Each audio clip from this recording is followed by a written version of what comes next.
What's up, folks? The Sportsbook Killa, UFC 320 this Saturday. Do not miss it. My last week's report card for UFC Perth. I didn't do a strong bets page. I didn't do that. I did a strong prop bets though. I didn't see hardly any fights that I felt strongly about on that fight card. I thought any of them was kind of iffy. But I did do strong prop bets. I did 9 of them. I was 8-1. So I was 88% accurate with my strong prop bets for UFC Perth, which was good. It was overall a good night. I did a live. Y'all tuned in. We had fun. Leslie Marie had dudes offering to buy steaks. It was pretty chill. But anyway, let's get to this UFC 320 fight card. We're going to start with the main event, men's light heavyweight championship. We got Magomed Ankalaev going up against Alex Pereira. Magomed Ankalaev, this guy, he boxes out of the southpaw stance. He has good boxing. He's a hard puncher.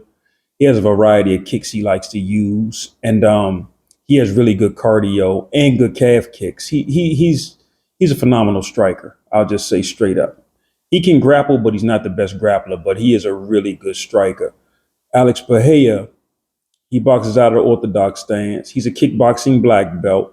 He has a powerful right hand and a nuclear left hand.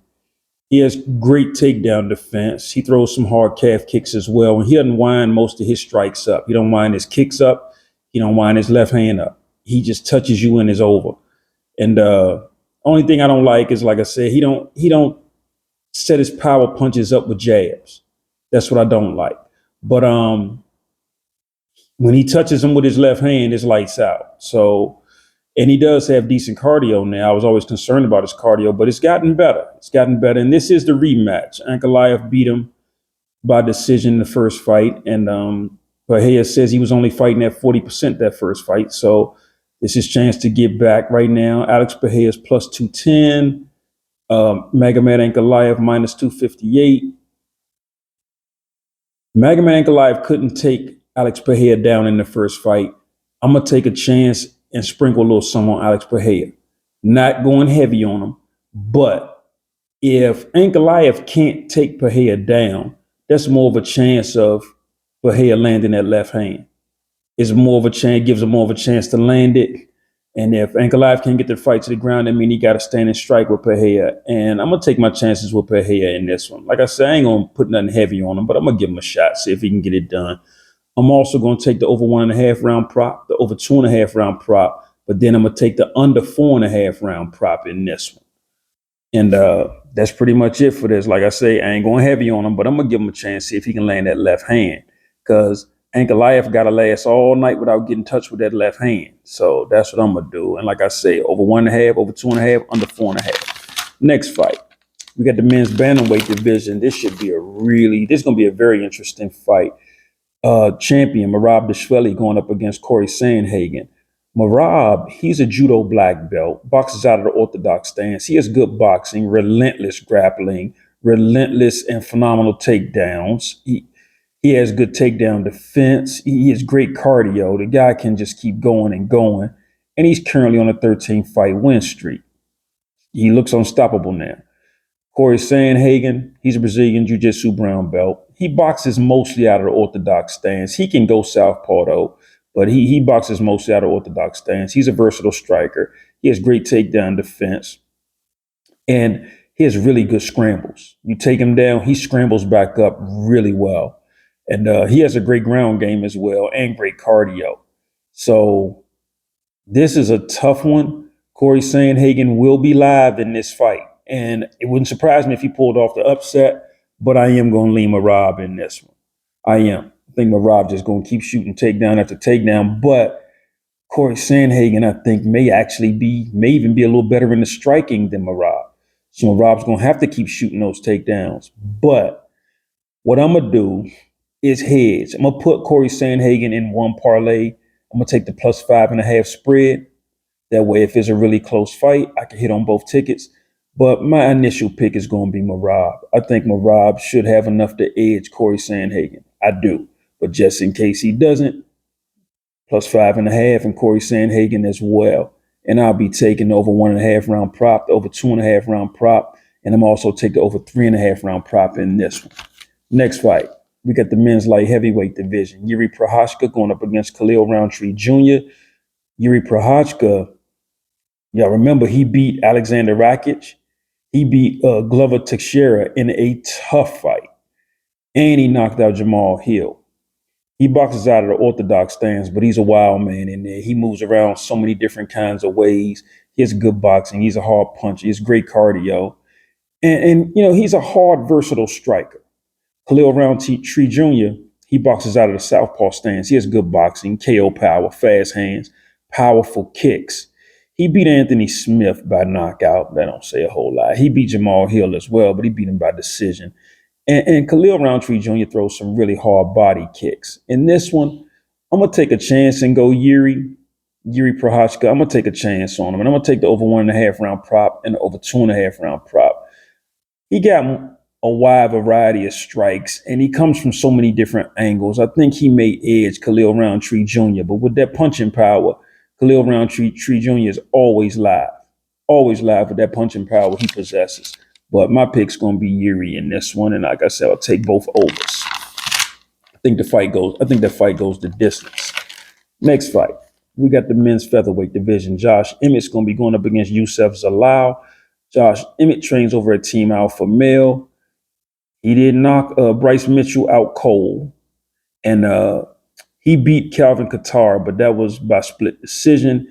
He lost to did he lose? Let me see. Did he lose to Leron Murphy? Yeah, he lost to Leron Murphy by decision, and he lost. Excuse me. He lost to Ilia Tuporia by. Excuse me. He lost to Ilia Tuporia by unanimous decision as well. He likes to box out of the orthodox stance. He has some serious KO power, and he has a powerful right hand. That's the one he stopped Bryce Mitchell with. He has good cardio as well. He can go. He can go round after round. Yousseff Zalal, he's a Brazilian Jiu-Jitsu black belt. He's currently on a 9-fight win streak. He beat Calvin Kattar as well by unanimous decision. And he submitted Jack Shore. So he looked good in that fight too. He boxes out of orthodox stance. He's a fast, versatile striker. He has a good ground game and good cardio.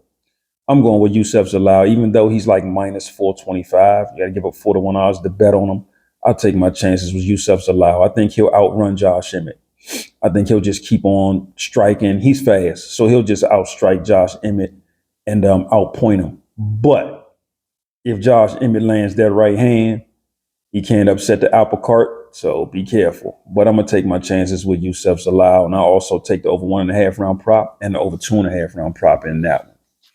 Next fight, we got the men's middleweight division. It is going to be a good fight. We got Magomedov going up against Joe Pyfer. Magomedov, he boxes mostly out of the orthodox stance. He's currently on a 3-fight win streak. He got a good left jab, and he throws some hard kicks. He throws some hard calf kicks as well. He has some good takedowns, but his cardio is kind of questionable. It's kind of sketchy. He don't have the best cardio. That's how Sean Strickland got him. He ran out of gas. Joe Pyfer, he boxes out of the orthodox stance. He throws a really hard straight right. He has KO power. He don't set it up with a jab, and he also has a sneaky head kick. He throws some hard calf kicks and some hard body kicks. In this one, I'll be honest with you, Abbas Magomedov could actually outstrike Joe Pyfer in this one. He could. Joe Pyfer could actually land that straight right and shut Magomed's lights out. No question. Magomedov lights out. No question. He could do that. So I don't know. I didn't pick anybody for this fight. I don't know who wins. This is going to be a tough one, but Joe Pyfer's minus 245, meaning you got to give up 2.5 to 1 to bet on him. Abbas Magomedov is plus 200, meaning you get 2-1 odds if you bet on him. Yeah, I'm not going to touch this one. This one's this too difficult for me because I like Joe Pyfer, but I just don't know. Abbas is a really good striker, so I'm not even going to touch the over-unders in this one. I'm going to leave this one alone because this fight could go too many different ways. Good luck on your selection, though.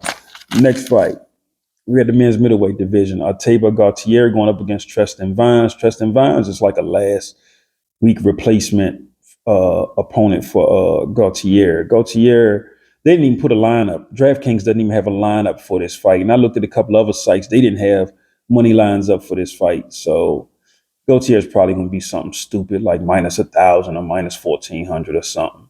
So it's really going to be hard to bet on him. But I give the specs on him anyway. Ateba Gautier, he boxes out of the orthodox stance. He's currently on a 7-fight win streak, all 7 fights.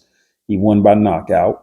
He is a powerful, versatile striker, serious KO power. He has good takedown defense, but he has a horrible ground game. You get him on his back, and he can't do anything.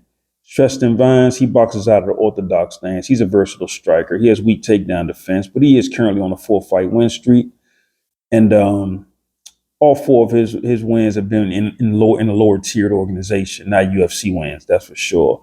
And all 3 losses in his career have been by knockout. So he's been KO'd. I mean, he's been knocked out cold. So it looks like they just throwing him in there with Gautier so that he could get punished. That's what it looked like to me. So Gautier is going to be the pick, even though the money line might not assist. With DraftKings, I might have to take the -3.5 spread because I definitely don't think this fight goes too long. I think Gautier knocks him out in either the first or the second round. So I'll probably bet on that. And I'll probably take the -3.5 spread if the money line isn't stupid. But as far as prop bets, I'll be taking the under 2.5 round prop, the under 1.5 round prop. And then I'll take that prop bet that the fight ends in the first or second round with DraftKings. I'll do that. But Gautier should win this one by KO unless something wild happened, like he get it by sub or something. But either way, he'll still probably cover the under. So I'll take Ateba Gautier in this one. Next fight, we got the men's middleweight division. Edmen Shahbazyan going up against Andre Muniz. This should be a very interesting fight. Shahbazyan trains over at Extreme Couture. He boxes out of the orthodox stance. He is a powerful striker with good boxing, fast head kick. He got a real fast head kick. And he has a hard, fast, straight right. And he's only lost to really good fighters.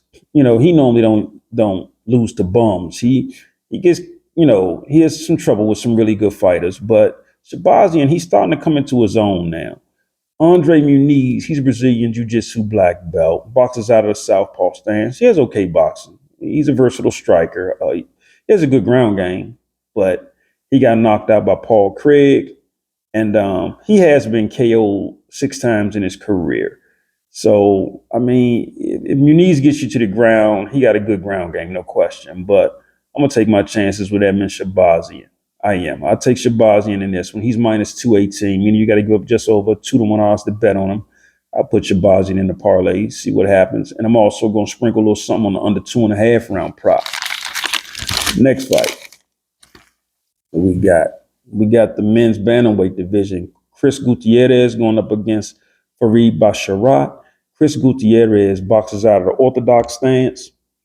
He has some phenomenal leg kicks, great cardio. He's a versatile striker. He has a weak ground game, though, and he is a Brazilian Jiu-Jitsu brown belt. Farid Basharat, he boxes out of the orthodox stance, has good striking. He throws a variety of kicks. He has relentless grappling. He keeps going for takedowns, and he has good takedowns, too.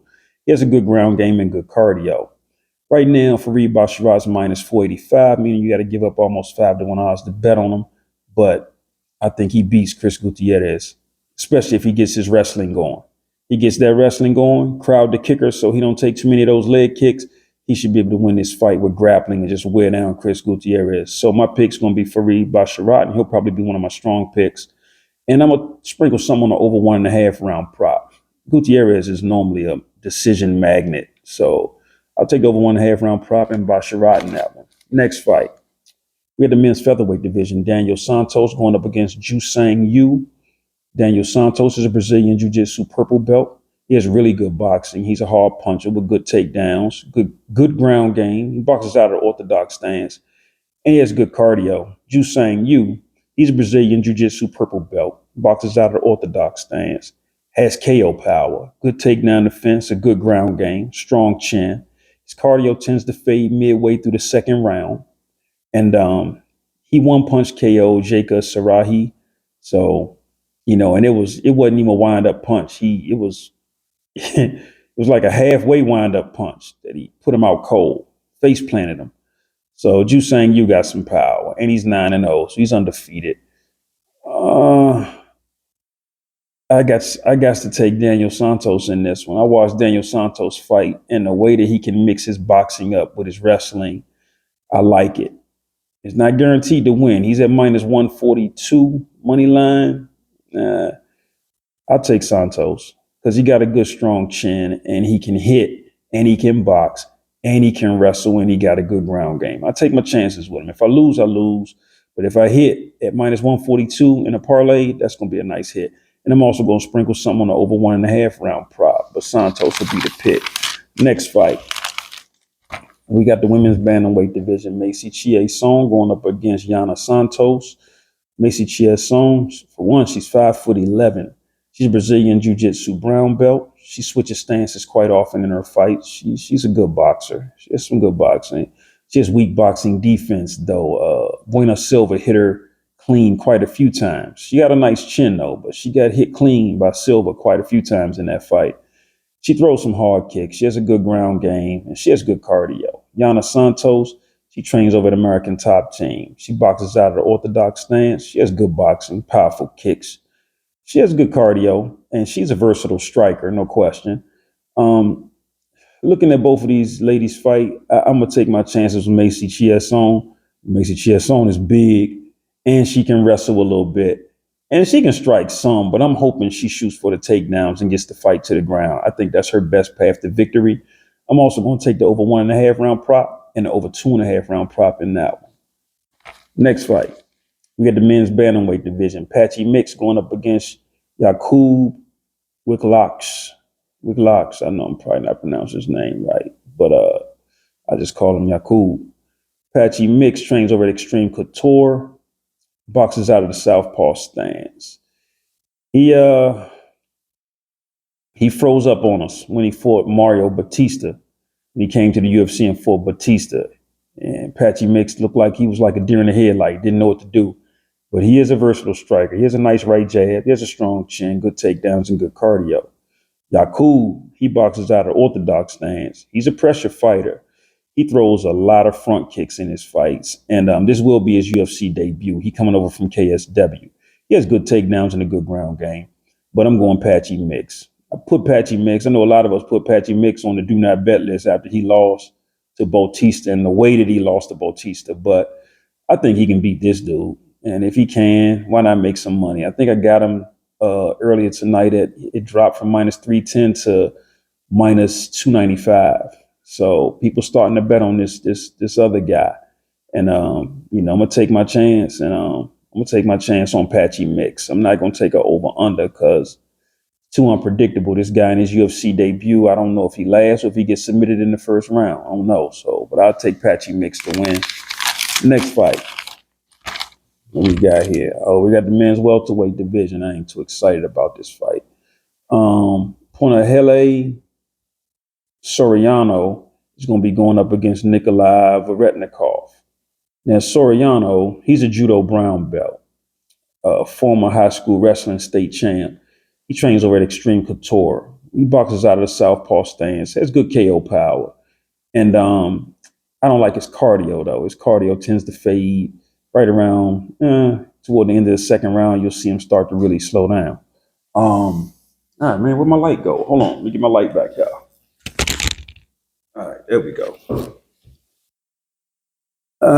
So where am I at? Oh, Ankalaev Varetnikov, he boxes out of the orthodox stance. He lost a split decision to Danny Barlow. He can box. He strikes pretty good. He did beat Francisco Prado, but he beat Prado by split decision. He has good boxing, good takedown defense. Benil Dariush is training him, and Varetnikov, he's a hard puncher, but he boxes so stiff. I'm gonna see if Soriano can take him down and mix the grappling with the striking. I'm not all crazy about Soriano either. But I'm gonna take a chance on him. I put him in a parlay, see if he can get it done. I ain't gonna go crazy on him because he's disappointed me in the past when he fought Dustin Stoltzfus. He sometimes he come to fight and sometimes he just don't do much. So going to take a chance on Soriano in this one, and I'm also going to take the fight start second round prop in this one. Next fight, we got the men's welterweight division. Ramiz Brahimov going up against Austin Vanderford. Brahimov is a Brazilian Jiu-Jitsu purple belt. He boxes out of the orthodox stance. He has okay boxing. He has a great ground game. He got dominated. Well, I ain't going to say great ground game. He got an okay ground game. I'm sorry. He got an okay ground game. He got dominated on the ground by Timba Garimba. And it was just sad. Timba just totally dominated him. And Austin Vanderford, he trains over at American Top Team. He boxes out of the orthodox stance. He has a powerful left jab. I mean, I seen him drop a dude with his jab. This dude's jab is a death touch. And he dropped a guy named Romero. He dropped him with the jab. I said, goodness gracious. And then finished him off after that. So he's a hard puncher, really hard puncher. And I can't wait to see what he does in there against Brahimov, because this guy, Vanderford, can hit. And I'm going to take my chances on him. Right now, he's like minus 298. Almost, you got to give up 3-1 odds to bet on him. Okay, I'll take a chance with him. I will. And also sprinkle some on the under 2.5 round prop, just in case he gets the knockout or Brahimov gets some sort of submission. You know, never know. But Vanderford will be the pick in that one. Next fight. Oh, man, that's the last one? That was quick. We got the women's flyweight division. Veronica Hardy is going up against Brogan Walker. Veronica Hardy is a 5-time Taekwondo champ. She boxes out of the southpaw stance. She's a strong right jab, fast striking, good cardio. She's a Brazilian Jiu-Jitsu brown belt and a karate brown belt. Brogan Walker, she's a Brazilian Jiu-Jitsu black belt, boxes out of the southpaw stance. Her boxing defense is atrocious, though. She gets hit a lot. In that fight with Yasmin Lucindo, she was getting touched up bad. Now, she does have a strong chin because she hung in there, but she is a poor striker. She has good cardio because she didn't look tired in there, but she was getting the daylights beat out of her for sure. She even got taken down, and she didn't do too good on the ground against Yasmin Lucindo. I want to go with Veronica Hardy. I think Veronica Hardy totally outstrikes Brogan Walker. I don't even know how Brogan Walker is still in the UFC, to be honest with you. But I think Veronica Hardy, the way she moves in and out and strikes, she'll win. The problem with betting on Veronica Hardy is she's minus 700, meaning you have to give up 7-1 odds to bet on her. I ain't ready to do that. Now, if you really feel strongly about it, you could probably take her at minus 3.5 spread. Well, who gonna bet on Veronica Hardy to dominate a fight like that, though? And she should dominate. Might even get a knockout. Who knows? I can't lay that. Not on Veronica Hardy. I can't do it. But I think she wins. I definitely think she wins. Yeah, I think she wins. So that's pretty much it, y'all. Oh, and both of these ladies are decision magnets. So I'll definitely be taking over 1.5 round prop and over 2.5 round prop. Fight goes the distance might be minus 1,000 because these ladies are decision magnets. They're always going to a decision. So, but I'll definitely, like I say, take the over 1.5 round prop, over 2.5 round prop, and fight starts. Let's say, and fight goes the distance prop. So that's pretty much it for this fight card, y'all. You know, what I found that I had most success with is I start with 2-pick parlays. I write all of them down. If I'm gonna do single picks, I do my single picks first, then my 2-pick parlays, then my 3-pick parlays. Then if I got a little change left over after putting in all them bets, then I do them wild parlays like everybody like, them 5 and 6-pick ones, because I don't got to bet that much on those. I put a little something on them, they win me a whole lot. Sometimes I hit, sometimes I miss, but it ain't no big deal. But I make sure I got some solid money. So I'll tell you how I do it. I do a UFC fight, and I do a college football game. So let's say I take let's say I take Patchy Mix tomorrow. All right. And then after I take Patchy Mix, I'll say, okay, give me Michigan, but I'll tease the score. Michigan's favored by 17.5. I'll tease Michigan down to say 6.5 points. Okay. And then when I add up the money lines, sometimes that'll get me close to an even bet. That's good. So I'll take that. But then I go back on another parlay and I pick a different fighter or over under something solid. And then I take the team that Michigan playing, which is Wisconsin. Wisconsin's plus 17.5. I'll take Wisconsin plus 24.5 and then add that on to a separate parlay. So you see, I can still hit All I need is the game to be within a certain point spread. So that's how I like to do my parlays. When I bet on football or any kind of sport, I try to take both teams. I take the team that I think gonna win, but then I look at the other team and say, what's the most I think they're gonna lose by? So that way I have both teams and I can hit on 2-3 different tickets. And I do it quite often. It's not a big deal. It's just a matter of how patient you are in sitting down crunching numbers. So I write down all my parlays before I get to the cage. I already know what they're gonna add up to. I add up, do the parlay calculator, calculate it all up. So I'm not surprised. And I ain't throwing in nobody at the last minute. And I just write everything down. As the fight's going, I check my booklet, look at my parlays, and I check the guys as they winning. I check the games as they're winning. And that way I know where I am for the night at all times. So remember, write down your parlays. Take your time. It's okay to do them crazy parlays, them 8-9 leg ones, but make sure you got some solid 2-pick ones, okay? 3-pick ones. Make sure you got some solid stuff that's going to bring you some money, and then that wild stuff, you might hit that from time to time, but parlays, you always just one off. So, try to build something solid. I ain't going to talk y'all ear off. Good luck this weekend, folks.